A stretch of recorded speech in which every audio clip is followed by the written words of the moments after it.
In a previous lesson, we created a initial lambda function to create our URLs, and that actually worked. We were able to save some data to DynamoDB. We did see one code error. Well, not much error, but just a functionality we want to fix, right?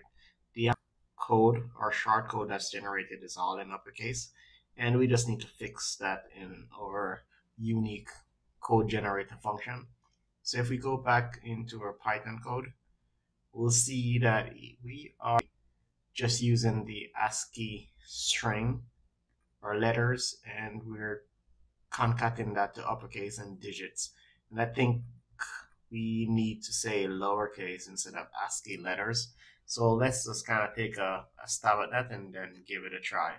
So we already have uppercase combination, and let's actually start off with uppercase. So let's take that out, and we're gonna say string ASCII lowercase plus, and that should fix that error. So let's go ahead and do a build, and we'll just deploy. And this time I won't look at the chain set. We're just going to go directly into the deployment. Yes.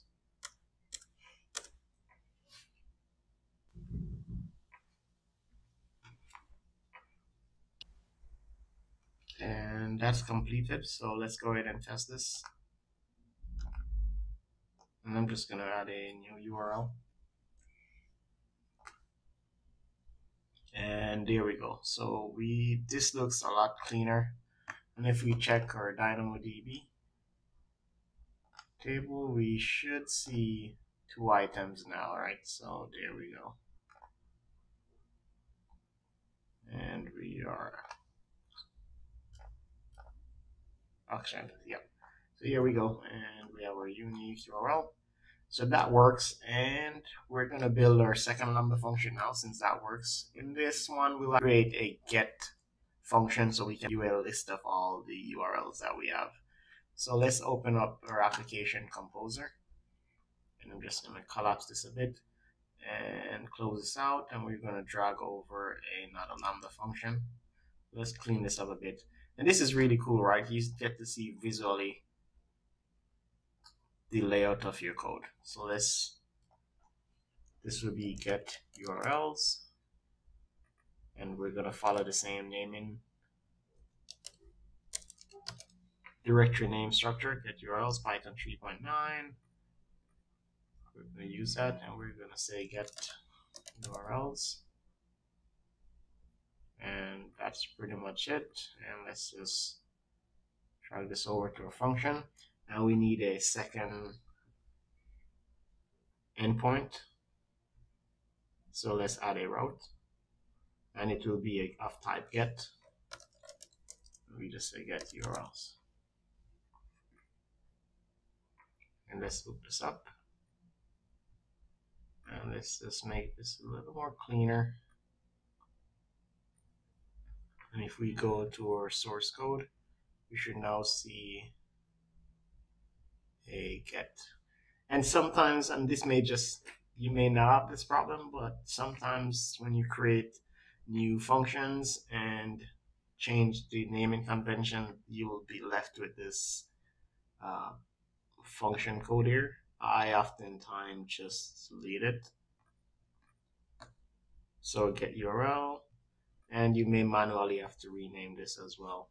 So this may just be a problem I'm having with this recording. You may not actually have the problem. But if you do follow the same naming convention I'm using, where I'm naming the handler, you have to make sure that your file name has the same matching name as well. So let's go ahead, and we're going to import some similar stuff. We need photo tree, and we need OS, since we'll need to get the environment variable for the table name so we can get the list of tables. And so let's copy these, right? We do need pretty much the same set of data.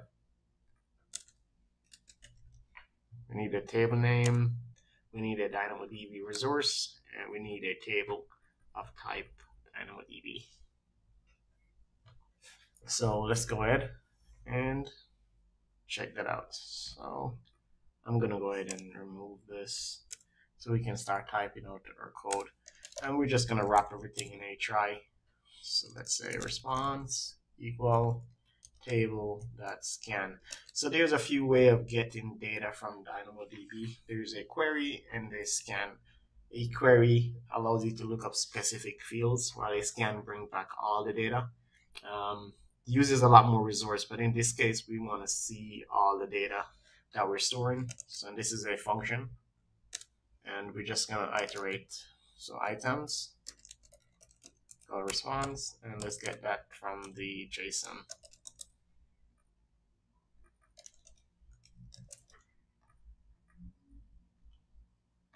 And here we can just return the status code if it's successful, 200. And the body should be the JSON data we're pulling back from the table.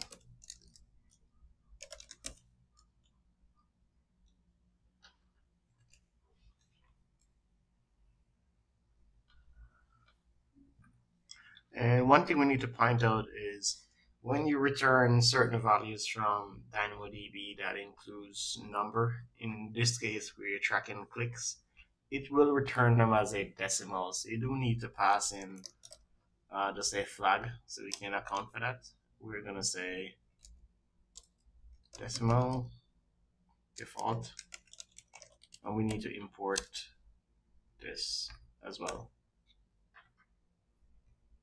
So do it from decimal, import decimal. So mal,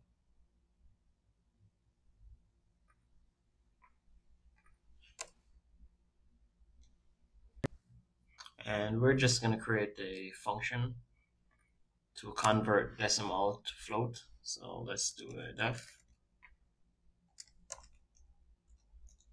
and let's pass in val.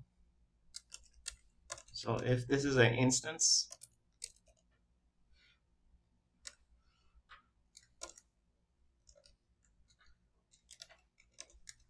decimal, let's just return a int, or we could have done a float as well, and we can raise an error if that's type arrow. So this should be good enough to convert our values.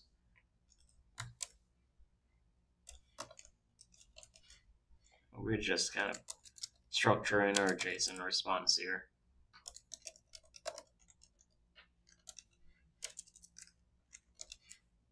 It is application.json.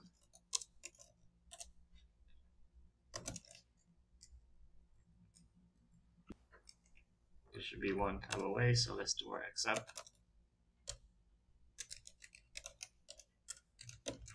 Quite similar to what we did in the initial. We can also print our error. We can change these print statement to log later on. Let's also return. So I'm just gonna grab this and make a quick change. Save us some typing.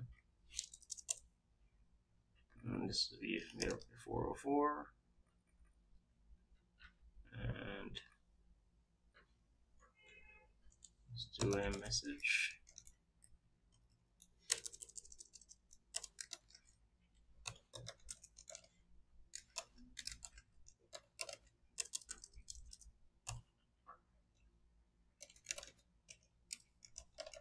Getting values.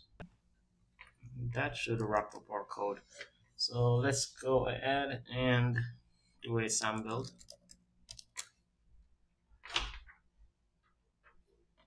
And a SAM deploy.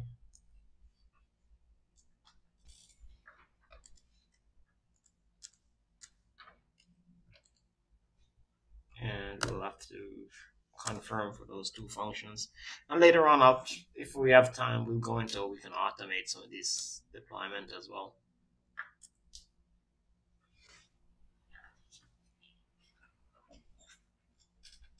And that's completed. So let's go ahead and test our function. We're just going to copy this, create a new request, and it's a get, so it's going to get URLs. And we should be able to send this. And now if this works, we should see a list getting values. So let's take a look at see why that happened. If we go to CloudFormation, refresh this a bit, and let's search. So our template didn't seem like it get deployed. So let's see your Lambda function. Only seen one Lambda function. Let me make sure I saved everything. Now, if this happened, if you're going through this problem where you make changes and after deployment that function isn't there, what I tend to do sometimes is just to delete this right here so that it forces the deployment to push. Now you do have to make sure that you're using the same stack name. So let's copy this. I'm going to create this, delete this. That's only if you're experiencing what I just so the project got deployed, but the code changes didn't. So I'm going to do a sound build again. And let's sound deploy. And I'm going to use the same project name. Nope. Actually, yes, we're going to save changes.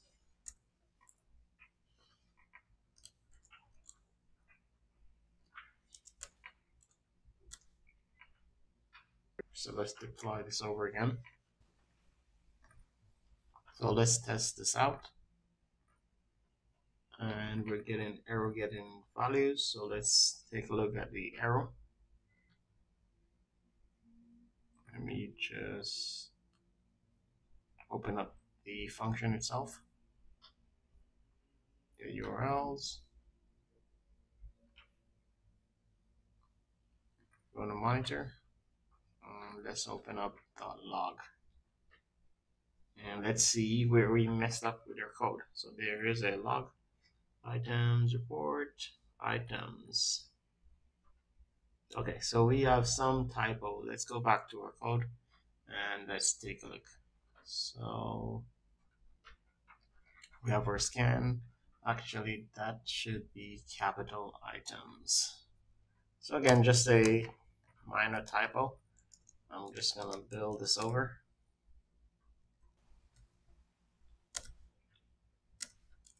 Successfully, let's test again. And there we go. So we know of two Lambda functions, one to create a URL and one to list it. And these functions this would probably just be good if you build a website. For this and you want to display the list of your URLs. Here we're showing all the data.